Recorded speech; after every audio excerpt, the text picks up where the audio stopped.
Primero vamos a ofrecerle este sermón al Señor, que sea Él que nos guíe y nos hable. Oremos. Señor, Padre bendito, Dios todopoderoso, Padre eterno, Dios de la gloria, Señor. Padre, te oramos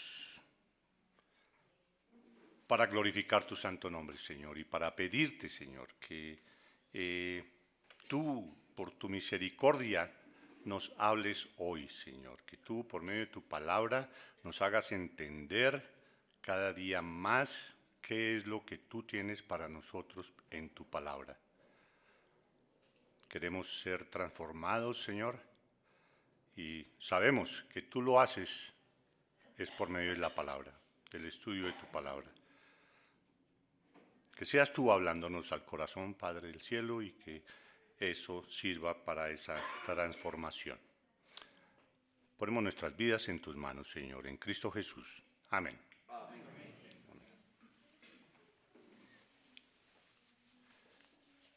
El tema de hoy se llama Jesús abandonado. Y lógicamente, al decir eso, ya todos podrán saber que se va a hablar en medio de esto, del momento en que Él está en la cruz, y Jesús le dice eso al Señor. Jesús, ¿por qué me has desamparado? Señor, ¿por qué me has desamparado? Señor, ¿por qué me has abandonado? Y de eso vamos a hablar más tarde.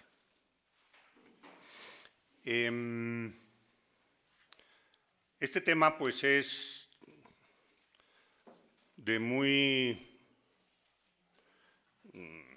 uso corriente en cualquier momento, en una clase dominical, en el resto de lo que se hace en los servicios y en las canciones, y es un tema que es lo que sucedió y lo que debemos poner atención y darle la debida importancia a lo que sucedió en las últimas horas de la vida de Jesús, antes de entregar su espíritu a Dios. Ese proceso.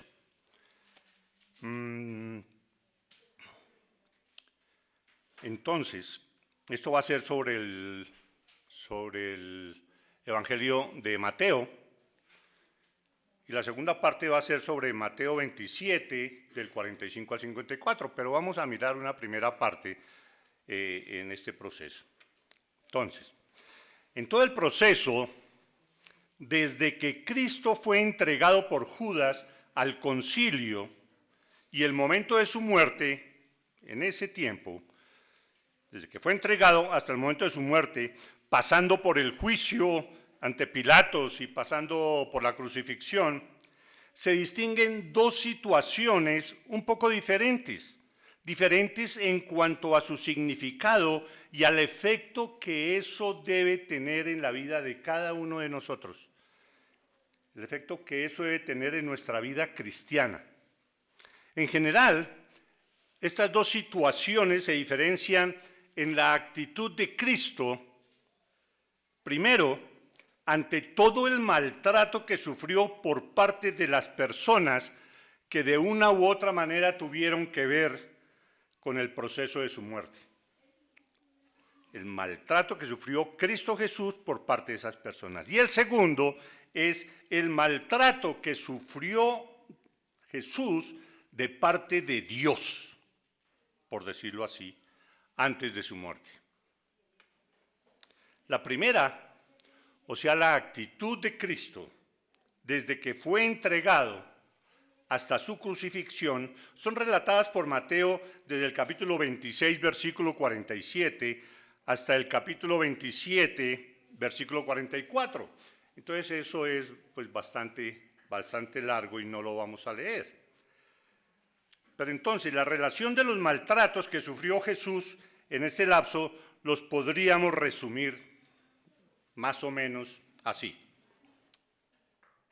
Los suplicios, los maltratos degradantes, las burlas y las humillaciones que sufrió Jesús empezaron cuando terminó el juicio ante el concilio de los escribas y de los ancianos, dirigido por Caifás como sumo sacerdote. Todos recordamos ese momento. Tan pronto el concilio, dirigido por Caifás, lo condenó a muerte por haber dicho: yo soy el Cristo, el Hijo de Dios. Recuerdan que todos dijeron: ha blasfemado, que sea reo de muerte. Entonces, tan pronto se decretó eso, Mateo 26, 67 dice: le escupieron en el rostro y le dieron de puñetazos, y otros le abofeteaban, diciendo: profetízanos, Cristo, ¿quién fue el que te golpeó? A renglón seguido, Cristo sufrió la negación de Pedro, que aunque lo sabían, Jesús sabía todo eso, él mismo se lo había dicho a Pedro que eso iba a suceder. Jesús recibió eso como otro golpe contra él. La negación de los suyos, la negación de él, que era el principal de entre sus discípulos. Y el resto era como una confirmación de la huida de todos los demás, y lo dejaron solo. Más tarde, cuando amaneció, Mateo dice que los principales sacerdotes y los ancianos del pueblo entraron en consejo contra Jesús para entregarle a muerte. Y le llevaron atado, y no en muy buena forma, y lo llevaron atado y se lo entregaron a Poncio Pilato, el gobernador. Eso está ahí en Mateo 27, 1 y 2. Después de haber sido interrogado por Poncio Pilato y después de que el pueblo, inducido por los fariseos, había pedido que lo crucificaran, Pilato ordenó que lo azotaran para luego ser crucificado. No es nuevo para nosotros, todo esto lo escuchamos seguido. Sabemos que esos azotes fueron con unos látigos especiales que arrancaban pedazos de carne cada vez que entraban en contacto con el cuerpo. Se dice que muchos que recibían esta clase de flagelación no soportaban y morían en ese momento. Por eso limitaban los azotes a 40 menos 1 para poderlos crucificar, poder tener esa oportunidad de verlos allá colgados. Disminuían los azotes para que no se murieran, sino mostrarlos allá. Pero Jesús soportó para poder cumplir con todo lo que había planeado Dios. Después de esto, y según Mateo 27, 27, lo desnudaron y empezaron a burlarse celebrando su coronación. Le pusieron un manto como de rey, le colocaron una corona tejida de espinas y una caña en su mano derecha y le escarnecían diciéndole: salve, rey de los judíos, y le escupían, y tomando la caña le golpeaban la cabeza, haciendo penetrar aún más las espinas de la corona. Luego lo llevaron para crucificarle.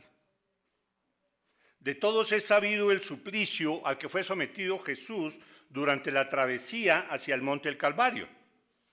Más azotes, injurias, burlas, golpes. Y después de esto, la crucifixión en sí. Y ahí nos acordamos lo que dice el Salmo 22. Horadaron mis manos y mis pies. Contar puedo todos mis huesos. Todas estas manifestaciones de odio y maltrato, así como la actitud tomada por Jesús, quedaron registradas. Alguien registró eso. No en ese momento, sino 700 años antes, en Isaías 53. Subirá cual renuevo delante de él, y como raíz de tierra seca. No hay parecer en él, ni hermosura. Le veremos, mas sin atractivo para que le deseemos.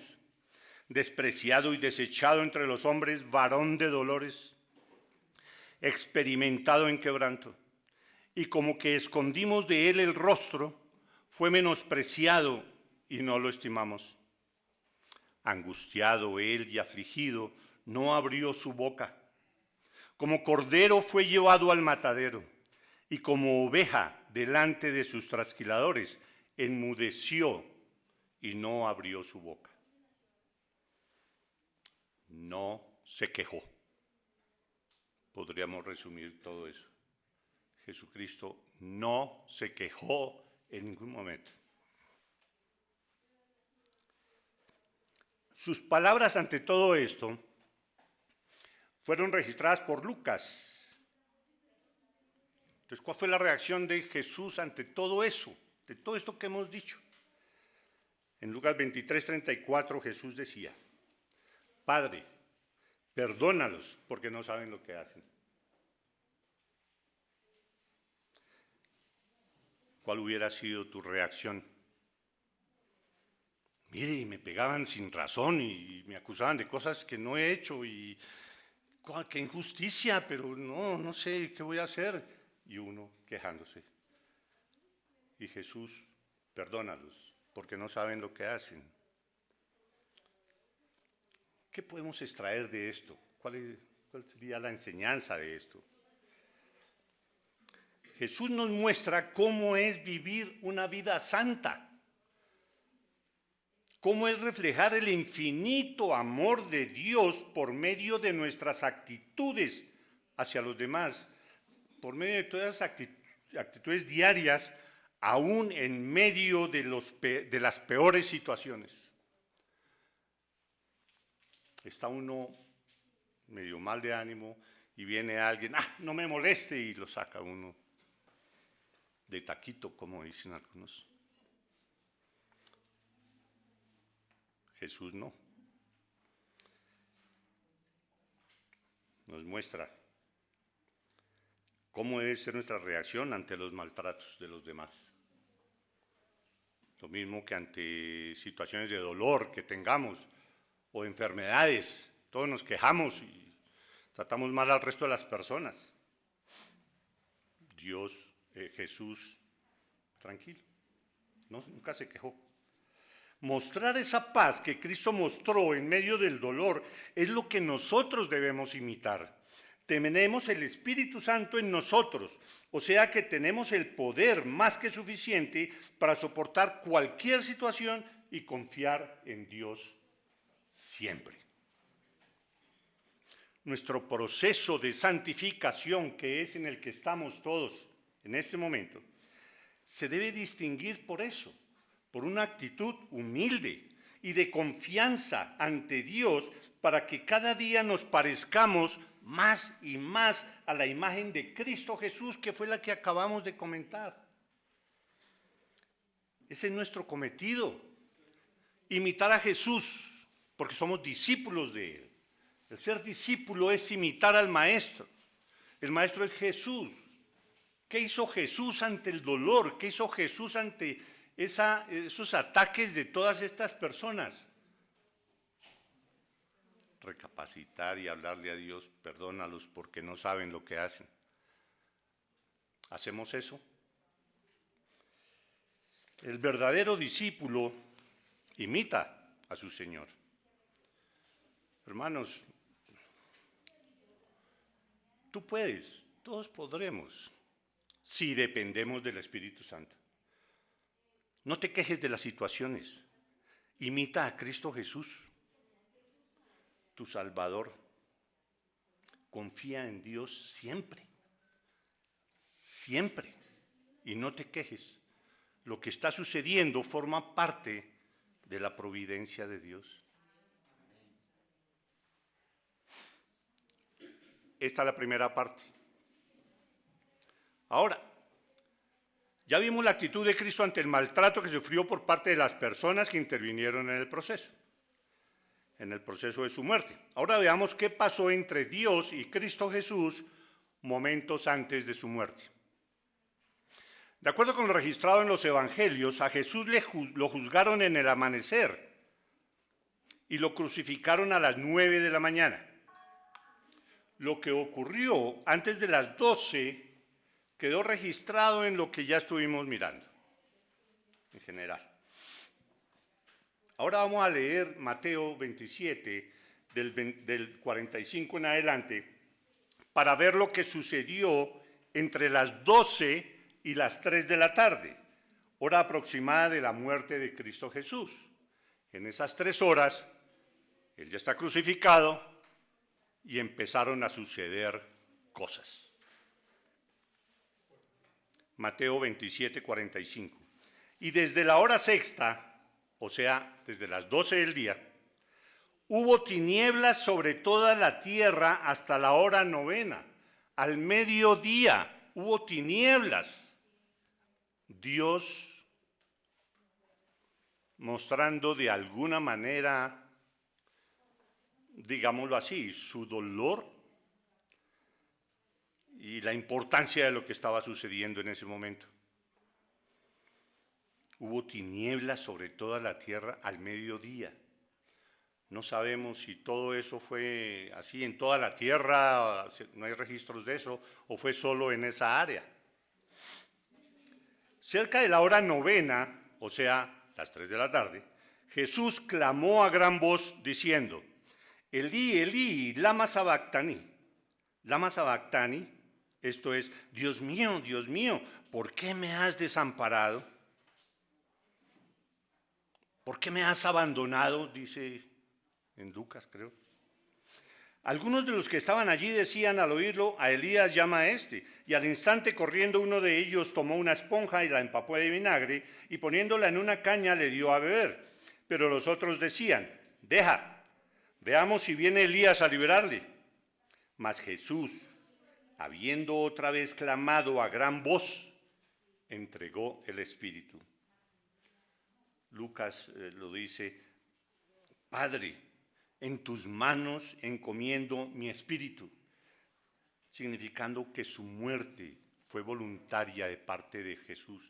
Él entregó su espíritu. La muerte no le quitó a él el espíritu. Él entregó su espíritu a Dios.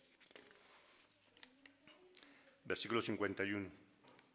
Y he aquí, el velo del templo se rasgó en 2, de arriba a abajo, y la tierra tembló, y las rocas se partieron, y se abrieron los sepulcros. Y muchos cuerpos de santos que habían dormido se levantaron, y saliendo de los sepulcros después de la resurrección de él, vinieron a la santa ciudad y aparecieron a muchos. El velo del templo se rasgó en 2, de arriba a abajo, versículo 51. La otra vez yo me preguntaba, pero ¿qué necesidad hay de hacer esa aclaración de que se rompió de arriba a abajo?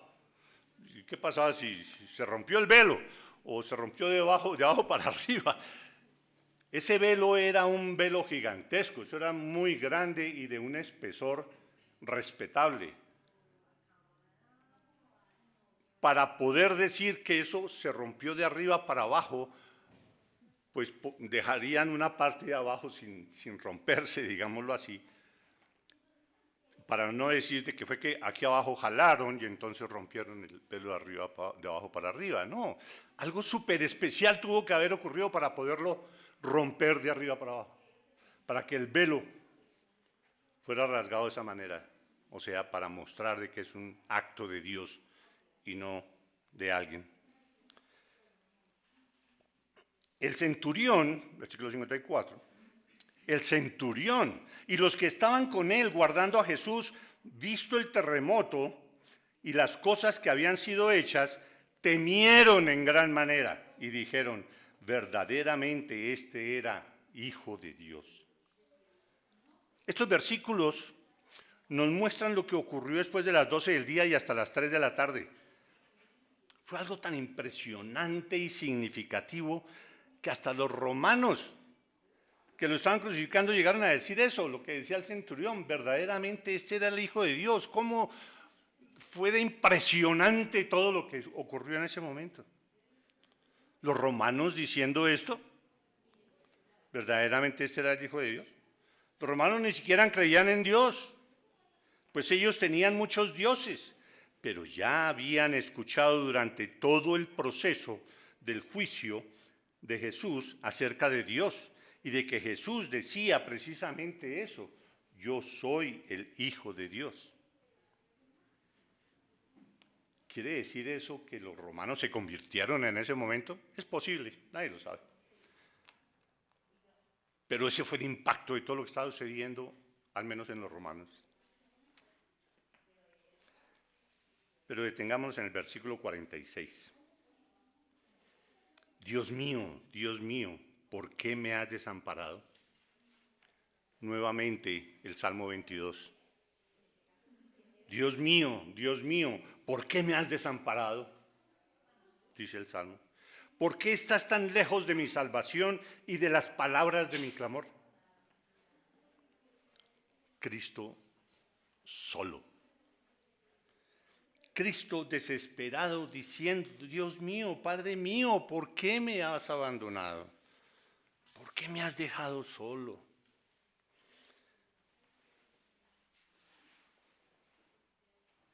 Te oré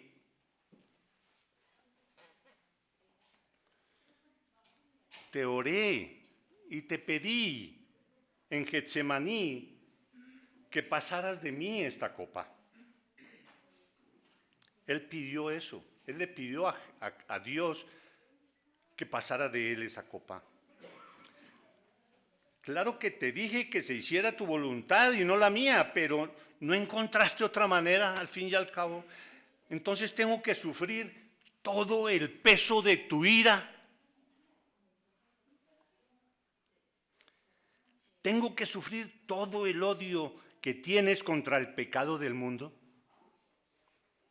Cristo estaba sufriendo el mayor castigo que alguien se puede imaginar. El mayor dolor que alguien pueda sentir. Estaba sufriendo todo el castigo que alguien tiene que sufrir en el infierno por pecar una sola vez. Pero esto era por todos los pecados y no de una sola persona, sino de muchos, de todos los elegidos de Dios. Por un solo pecado alguien sufrirá toda la ira de Dios en el infierno. ¿Y cómo es el infierno? Muchos relatos por ahí. Pero acordémonos del infierno en la parábola que vimos no hace mucho respecto de Lázaro, del rico y Lázaro, en que el rico decía, por favor, dile al menos que Lázaro ahí con su dedo leproso se lo moje y yo pueda tocar la punta de mi lengua con ese dedo podrido, pero al menos eso para disminuir un poquito esta situación en la que estoy. Y eso debe ser una descripción muy pobre de lo que puede ser el infierno.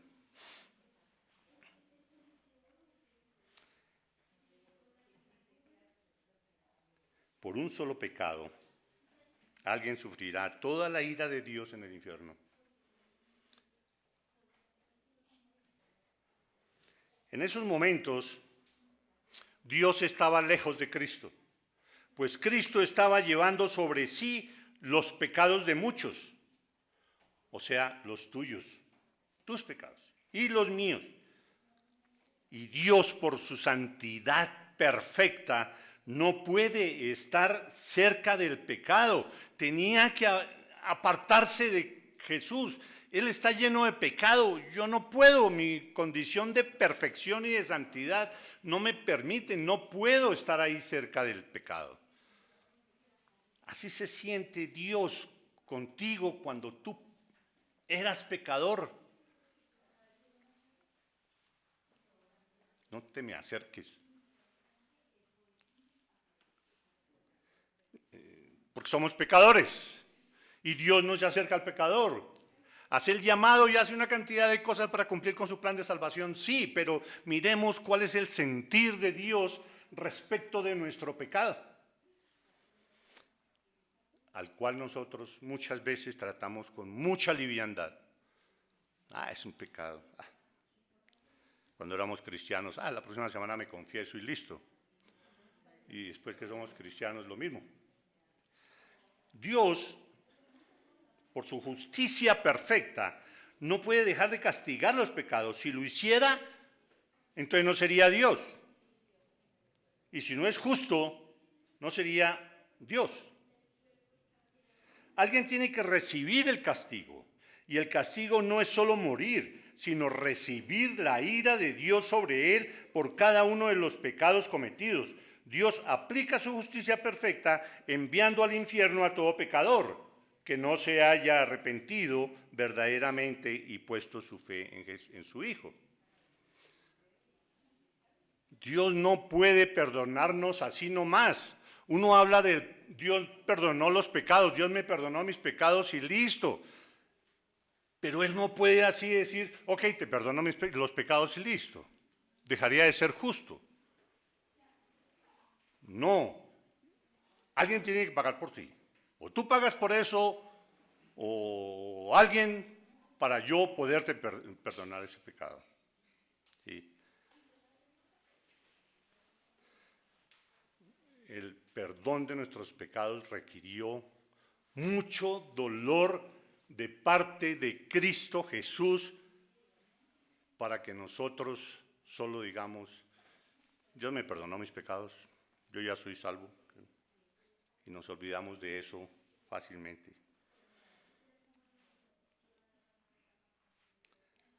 Y el castigo no es solo morir, sino recibir la ira de Dios sobre él por cada uno de los pecados cometidos.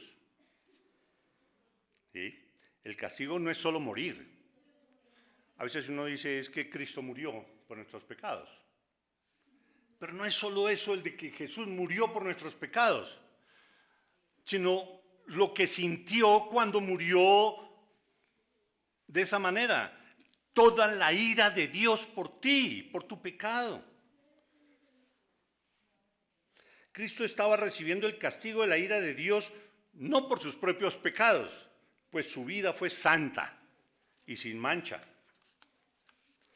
sino estaba recibiendo el castigo por ti, por los pecados de los elegidos por Dios desde antes de la fundación del mundo.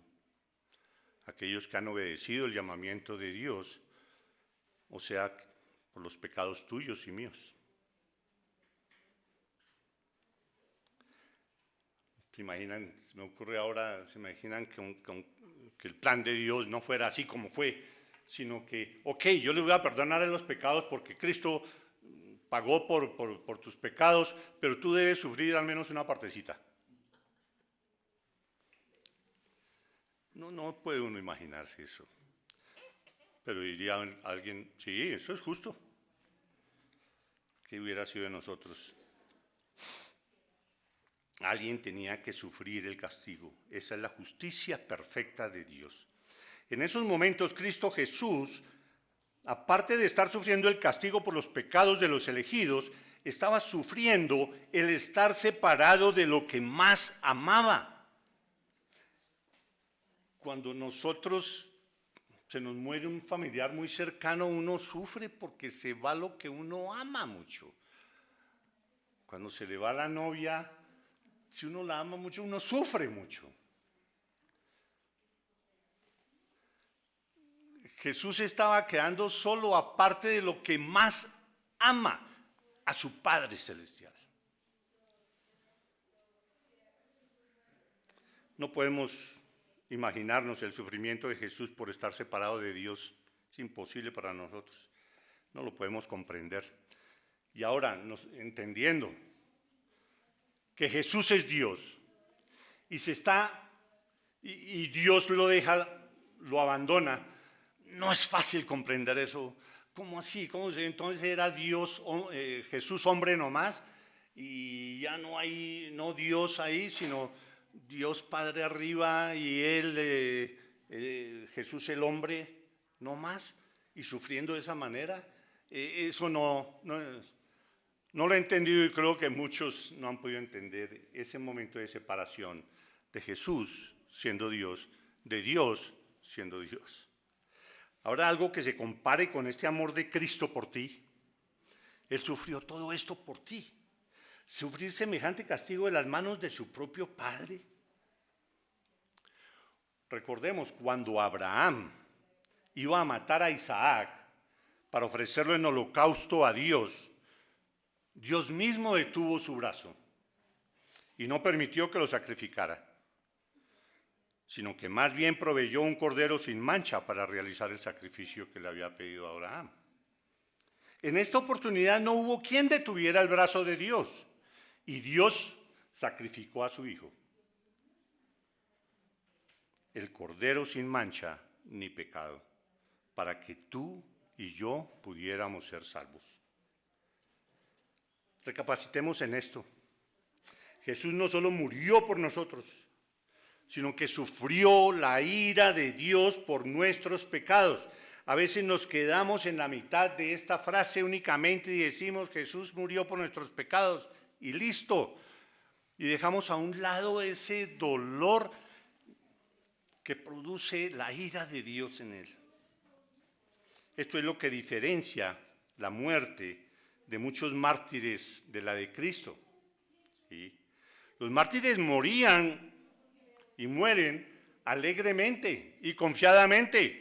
Ellos van a la muerte, unos llegaban cantando a Dios y con gozo a las hogueras romanas y más adelante también, pero llegaban con gozo. Entonces, ¿por qué Jesús no llegó así? Jesús sufrió mucho.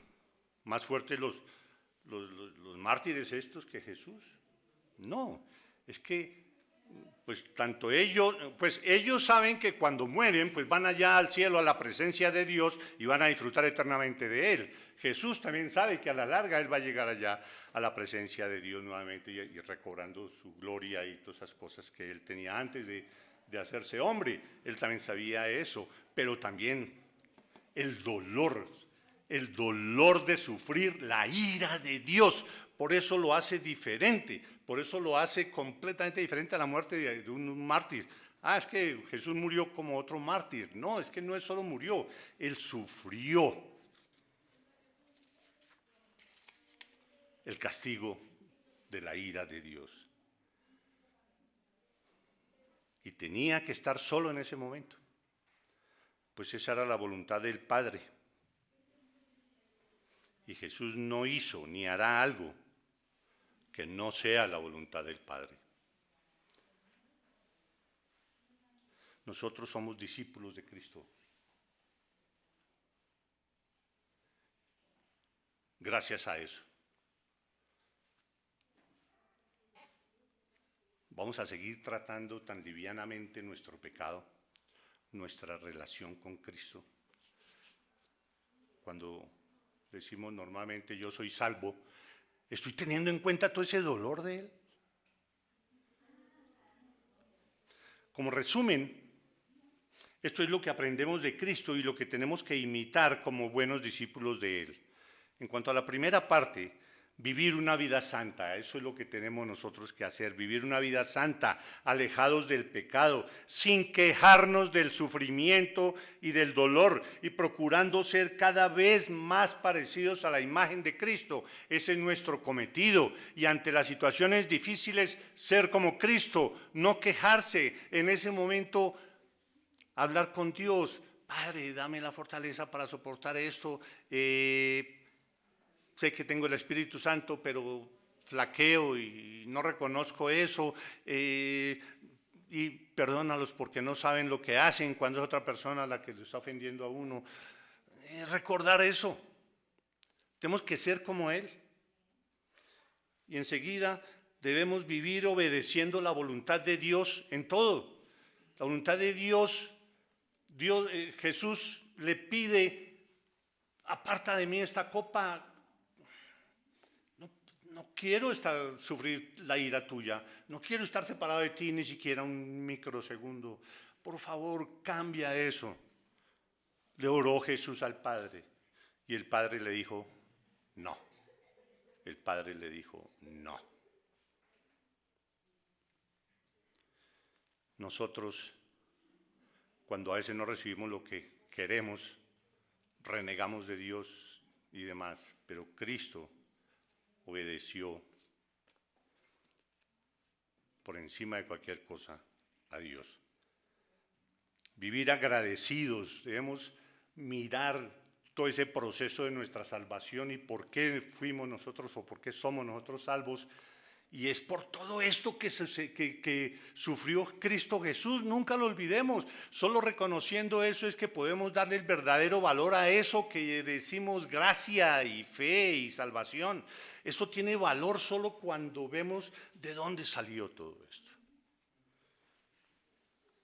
Vivir agradecidos con Cristo, quien lo sufrió todo, para que pudiéramos ser salvos por Él. Debemos vivir reconociendo a todo momento el inigualable costo de nuestra salvación. No sigamos teniendo nuestra salvación como cosa liviana, sino rindámonos a Dios. Padre del cielo, Señor, te damos gracias. Gracias por tu palabra, gracias por lo que nos dejas saber de tu Hijo y de ti, Señor. Señor, transfórmanos. Haznos recordar a cada momento, Señor, el altísimo costo de nuestra salvación, para que cada día amemos de todo corazón y con todas nuestras fuerzas a Jesús, nuestro Salvador. Te damos gracias en Cristo Jesús. Amén.